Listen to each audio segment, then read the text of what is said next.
lain nih. Aku mau kasih tahu nih ke sobat CTK, udah tahu belum nggak kalau kita dalam menciptakan suatu gerak atau gerakan ada loh sistem yang sangat berperan penting. Tapi sayangnya sistem ini tuh kayak hantu loh, karena ada tetapi tak terlihat.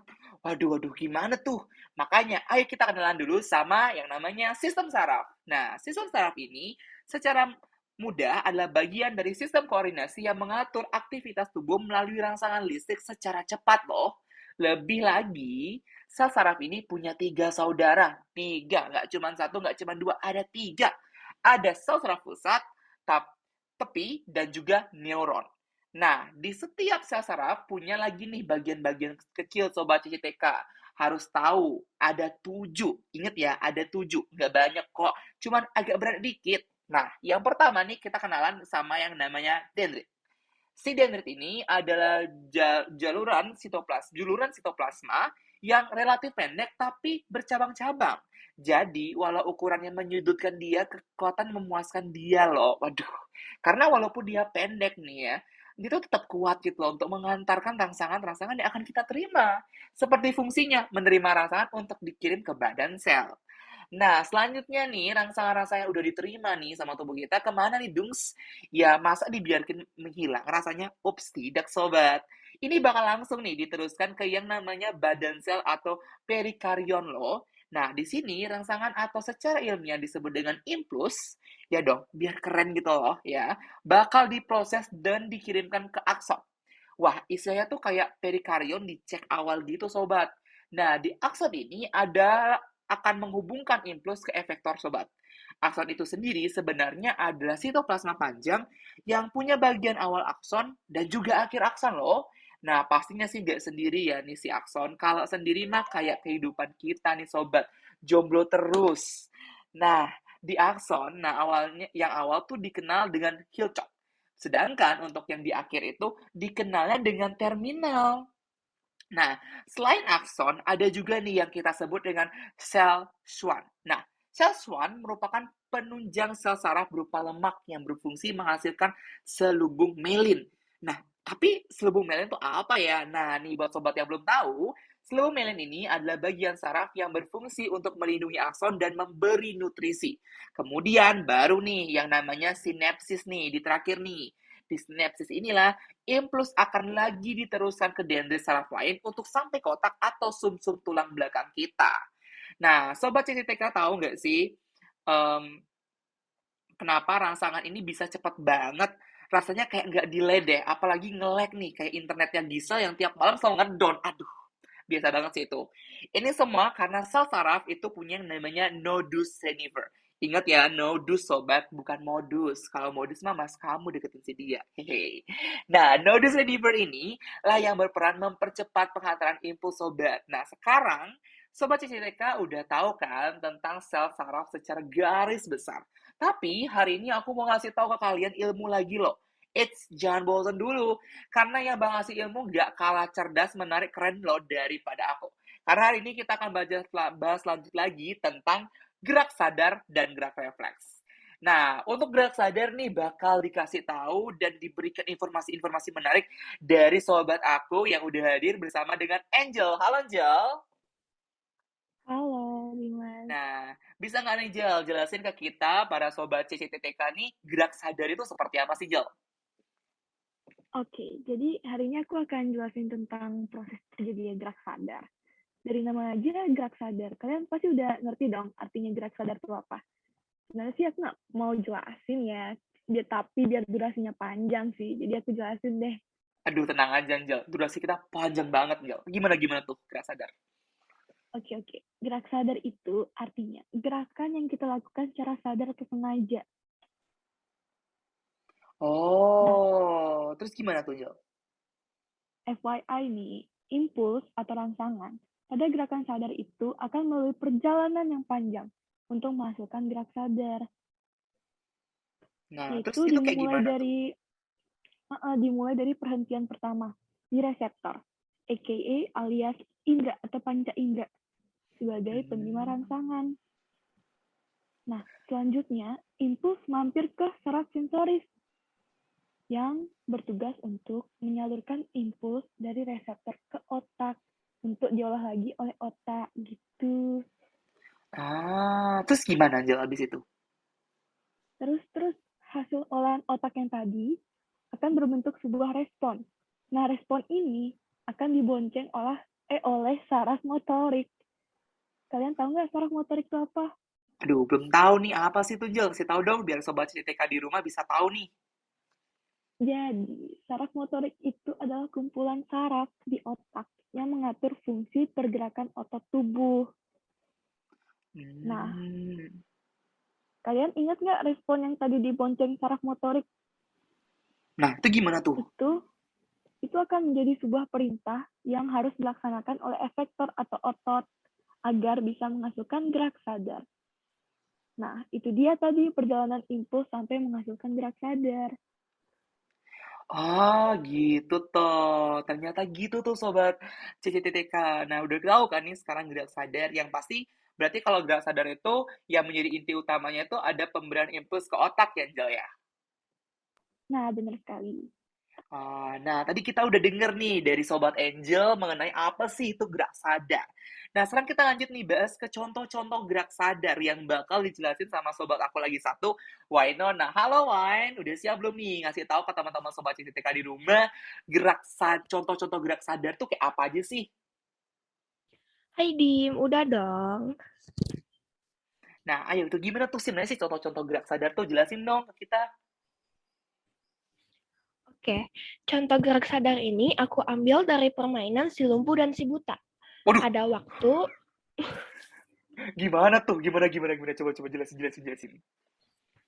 ada waktu di mana si lumpuh ini menggerakkan si buta untuk berjalan sesuai arahan yang dikatakan si lumpuh.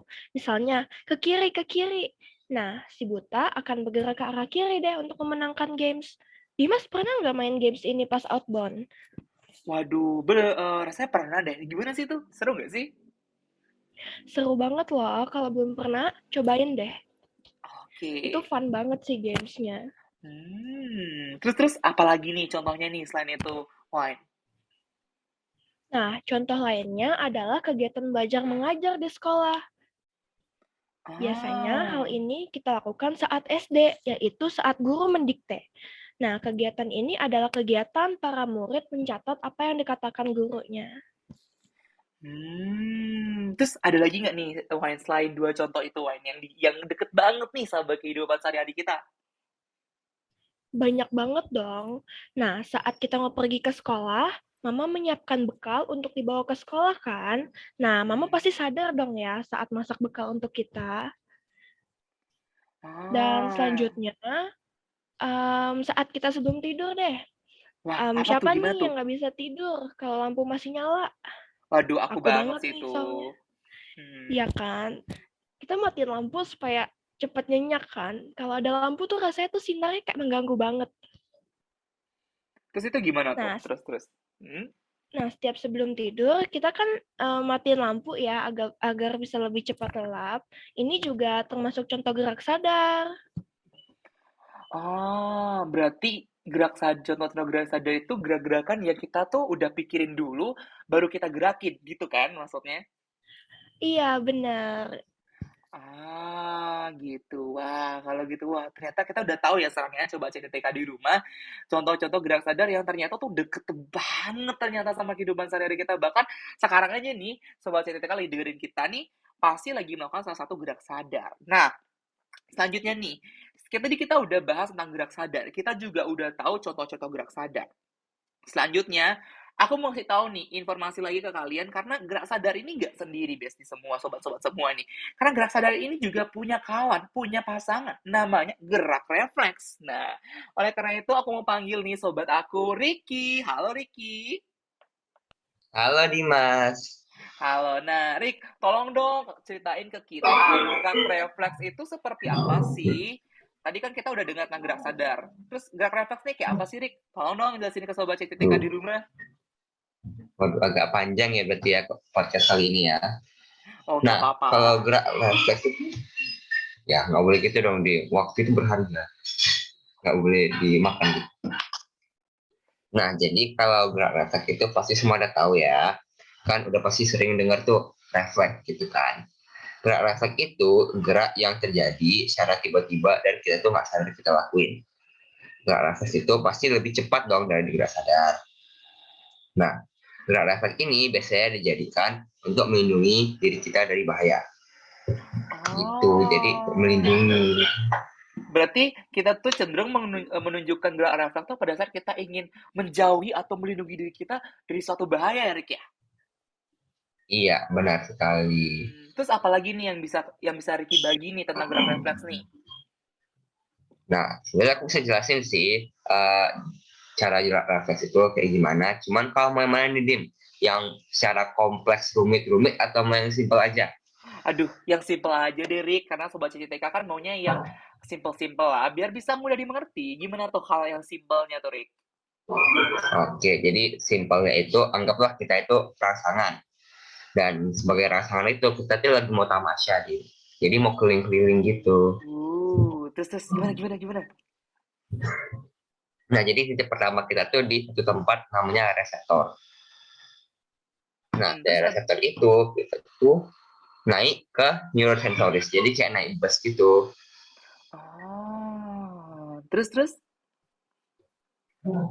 Nah, neurosensoris ini bakal mengantar info ini dari titik pertama kita, itu reseptor, ke titik kedua kita, yaitu sumsum tulang belakang. Nah, habis itu kemana? Nah, besok kita tuh lanjut lagi pertama saya naik neuron motorik. Jadi transit gitu, Dim. Berarti ada transit gitu ya di neuron motorik ya. Terus Iya, dari neuron motorik baru iya. kemana nih? Nah, neuron motorik itu bakal bawa kita keliling lagi ke efektor gitu. Nah, terus destinasi terakhirnya tuh di mana nih? Jadi destinasi terakhir itu gerak efeknya. Jadi itu terakhir itu udah jadi gerak gitu, Dim. Langsung gerak gitu. Wah, gitu tuh ternyata tentang gerak refleks. Berarti kalau tadi di gerak sadar itu ada ke otak. Kalau sekarang di gerak refleks ada ke susun tulang belakang ya. Berarti itu dong ya bedanya ya, Iya, Nick ya. iya, Oke. Nah, tuh dia tuh sobat CTTTK udah tahu kan tentang apa itu gerak refleks, apa itu gerak sadar, sama contohnya gerak sadar. Tapi belum selesai nih. Masa kita nggak kasih tahu ke sobat CTTK contoh-contoh gerak refleks yang ada di kehidupan sehari-hari kita? Untuk itu langsung aja nih aku panggil ke sobatku yang paling wah dan paling cetar, Gisel. Halo Gisel. Halo Dimas. Halo, nah tolong dong bagi-bagi nih ke sobat-sobat CTTK tentang contoh-contoh dari gerak refleks itu apa aja sih yang ada di kehidupan kita sehari-hari? Oke. Jadi contohnya itu nggak susah kok guys. Dan nggak perlu kalian pikir susah-susah.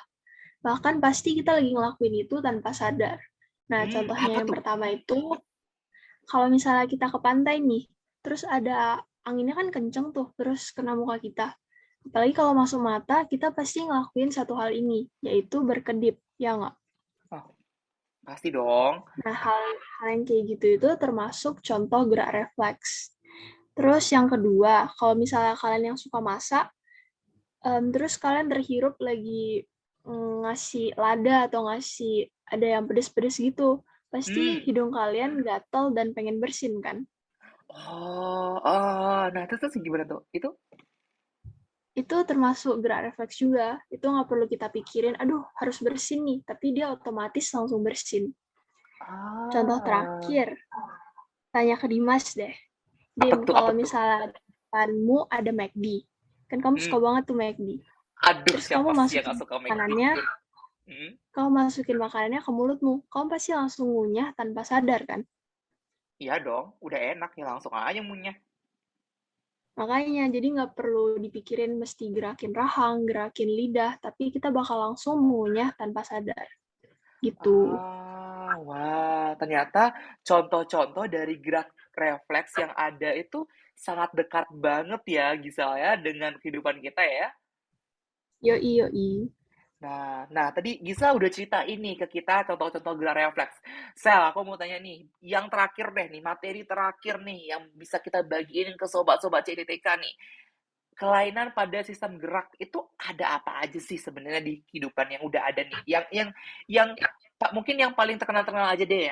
Bisa ada nggak nih bisa sebutin nih ke kita? Oke, yang pertama itu ada tremor. Nah, tremor ini apaan sih? Dia tuh gerakan gemetar yang terjadi secara berulang tanpa kita sadari. Nah, yang paling umum itu terjadi di tangan. Jadi, contohnya itu kita ada tugas menggambar yang harusnya bisa rapi, tapi karena tangan kita tremor, garisnya jadi melenceng-melenceng. Yang kayak gitu. Oh, terus tremor ini ada bisa mengancam sesuatu nggak di kehidupan kita atau ya udah kayak getar-getar doang? Dia nggak mengancam nyawa sih, Dim, tapi emang bakal mengganggu kehidupan sehari-hari kita. Karena getar-getar gitu kan. Berarti dia tuh kayak nggak bisa sih sampai bikin orang kayak dead, tapi kayak bakal menyulitkan kehidupan kita gitu ya, Sel ya? Iya, bener banget. Nah, terus ada lagi nggak nih, Sel? Ada lagi dong. Yang kedua itu Hmm. namanya Parkinson. Ini tuh lebih sering terjadi di lansia-lansia gitu. Itu kayak gimana sih Parkinson itu? Nah, gejala utamanya ada 3. Yang pertama itu tremor, kayak yang udah kita jelasin tadi. Yang kedua itu dia gerakan tubuhnya jadi melambat, kayak kamu, Dim. Aduh. Terus otot kita juga jadi kaku. Oh, terus itu disebabinnya tuh karena apa ya? Nah, ini tuh disebabin karena zat dopamin dalam tubuh kita kurang. Zat dopamin ini dia tuh yang berperan dalam mengatur gerakan tubuh. Sehingga kalau kalian sadari, tadi gejala utamanya itu semua berhubungan dengan gerakan tubuh kita. Berarti karena kurangnya zat dopamin ya, Sel ya, kalau orang kena Parkinson ya? Yoi, yoi. Nah, terus buruknya tuh bagi penderita tuh apa aja sih, Sel, kalau orang kena Parkinson karena akibat kekurangan zat dopamin? Nah, selain gerakan tubuhnya terganggu tadi, dia tuh juga penderita jadi lebih rentan mengalami depresi, cemas, dan bahkan lebih mudah terkena demensia. Wow, ternyata juga cukup membahayakan ya kalau kita kena Parkinson ya. Iya, Nah, yang terakhir deh, Sel, buat kita bagi nih ke sobat-sobat CTTTK di rumah nih, apa nih? yang terakhir ada chorea namanya. Ini Oh, tuh corea. penyakit kelainan saraf otot yang menyebabkan ada munculnya gerakan tubuh yang nggak kita sadari. Nah terus tanda-tandanya kalau kita tahu, oh, ini orang rasanya nih kena corea nih. Apa aja tuh tanda-tandanya tuh? Tandanya itu ada gerakan berulang yang singkat. Jadi kita ngelakuin gerakan berulang, tapi yang cepat singkat aja. Terus juga nggak terkontrol, dan dia cepat gerakannya. Ini tuh umumnya terjadi di wajah, di mulut, di lengan, di tangan, bahkan sampai di kaki. Wah, berarti bisa di banyak bagian tubuh kita ya kalau orang kena corea ini ya, Sal ya? Iya, bener. Terus ini kalau orang kena corea ini akibatnya apa aja sih nih, Sal? Nah, akibatnya itu penderitanya jadi mengalami gangguan bicara yang pertama. Terus dia juga jadi kesulitan untuk menelan makanan. Terus lidahnya sering menjulur, sampai gaya berjalannya juga jadi aneh. Berarti ternyata akibat corea ini sangat-sangat berat juga ya, nggak bisa dianggap remeh banget ya, Sal ya? Bener-bener. Wah, ternyata itu dia tadi loh, sobat-sobat CTTK yang ada di rumah. Kita udah belajar banyak banget ya hari ini nih di podcast kita nih, di part 1 ini tentang gerak sadar. Terus tadi kita juga udah belajar kan, yang tadi udah aku kasih tahu di awal, tentang sel saraf itu sendiri. Nah, mungkin aku mau summarin dikit deh nih ke sobat-sobat CTTK. Ingat aja nih, kalau gerak sadar itu tuh ada hubungannya sama otak. Sedangkan kalau gerak refleks itu ada hubungan dengan susun tulang belakang.